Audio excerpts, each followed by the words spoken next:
Mhada is now focusing on redevelopment, so BTT Chawl, Kamathipura, and there are approximately 114 layouts. Can you share your journey and how you will see this become a role model and a success? Good afternoon, Sanjay, and good afternoon to all the delegates present here. You see, Mhada has a very big role as far as redevelopment of Mumbai is concerned. And at the outset, obviously, everyone is aware, but just for the sake of knowledge of those, there are two categories of redevelopment that is primarily taken up through Mhada. One is in the 114 layouts that we have, which is governed primarily by 33(5). Ji. And the second is pertaining to the CES buildings, which is in the island city, which is governed under 33(7) if it comes under an individual proposal. And if it is under a cluster, it is under 33(9). Now, as rightly pointed out by Paragji, that initially the focus of redevelopment in Mumbai as far as through Mhada is concerned, even from the developer's point perspective and even from the government's approach, was very individualistic building oriented. So he mentioned an example that in Pantnagar, you have had so many redevelopment, but you don't see these civic amenities as desired considering the size of the layout. So in the last 2-3 years, there has been a paradigm shift as far as the priorities of the government is concerned regarding planning. And government is now encouraging more of cluster redevelopment to come through. As a part of it, if I were to just give examples, BDD is one classic example where it was stuck up for many years and then adopting a clustered approach, and that to approach in which Mhada came in as a developer itself rather than appointing developers. Ji. I'm happy to say that the phase 1 of the project as far as Worli is concerned, Naigaon is concerned or NM Joshi is concerned has taken off, and roughly 6,000 odd houses are being constructed. That's incredible actually. Very well done. Very well.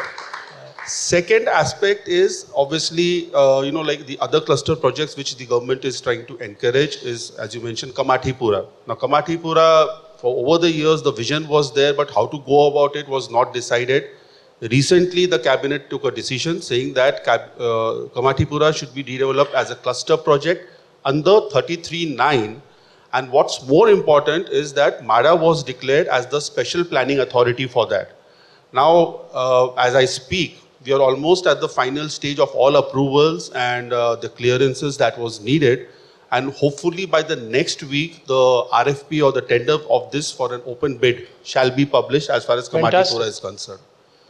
Third in the pipeline is, like projects like Abhyuday Nagar, where the tender has already been almost at the final stage. Or if I talk about Motilal Nagar, or I talk about, two other proposals which are in the pipeline is like your Bandra Reclamation or Abhyuday Nagar, Adarsh Nagar in Worli.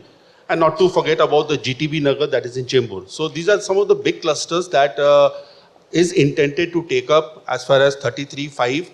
And under 33(7), there is a shift which I see personally that now most of the developers are going in for redevelopment by taking the adjoining either CES buildings or non-CES buildings in the entire proposal. So that will definitely lead to a big impetus as far as redevelopment of CES buildings and non-CES buildings in the Mhada layout is concerned. So I see a good future. And the second aspect is, this is also going to lead to a very high supply of housing in the open market, because once this is redeveloped and the rehab is done, then definitely the free sale component will again be governed by the market of competition and, like a cost check.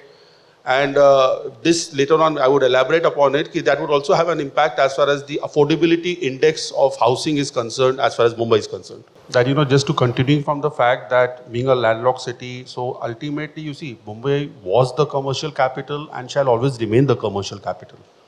And yesterday, one of the event, even the Honorable Deputy Chief Minister, Shri Devendra Fadnavis ji, he rightly mentioned that, this whole concept of the DP planning that we have, especially in terms of your zoning of lands and what is permissible and non-permissible. And then again, there's a lot of, I would say a lot of activism that takes place when any of these so-called non-yellow zone lands are converted either into residential or commercial zoning pact. So I don't blame that, because obviously that's a factor which one has to also take care of the concerns of the environment for that. To give a classic example, the salt pan issue which has come up right now. So ultimately, if such lands which are not developable, what we tend to see is that slums do come across there, and after a few years it gets encroached, and then any government of the day is ultimately under a lot of pressure to get it regularized or give them titles or rights on that part is concerned.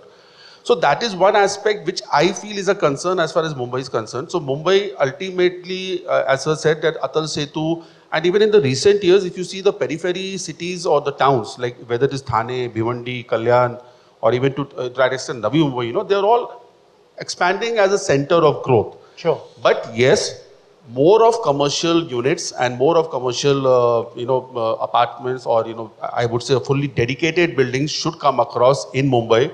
As far as Mhada is concerned, I can say to this house that in BDD itself, one of the biggest commercial space will be coming up for open bid very soon, and the same is planned for the other layouts that I mentioned of. Sure. But to an extent, and on a very top priority, we also have to see that the reverse migration as far as the jobs in Mumbai is concerned, how it is checked and how we can create more revenues.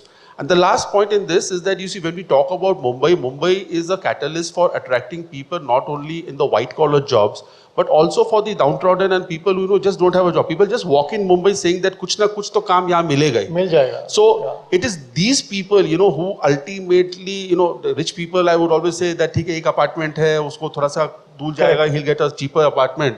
But for the poor people, that is where the government's responsibility comes to see to it that the affordable housing is provided. And they support the economy as well. These people are needed to support the economy. Definitely. Yeah.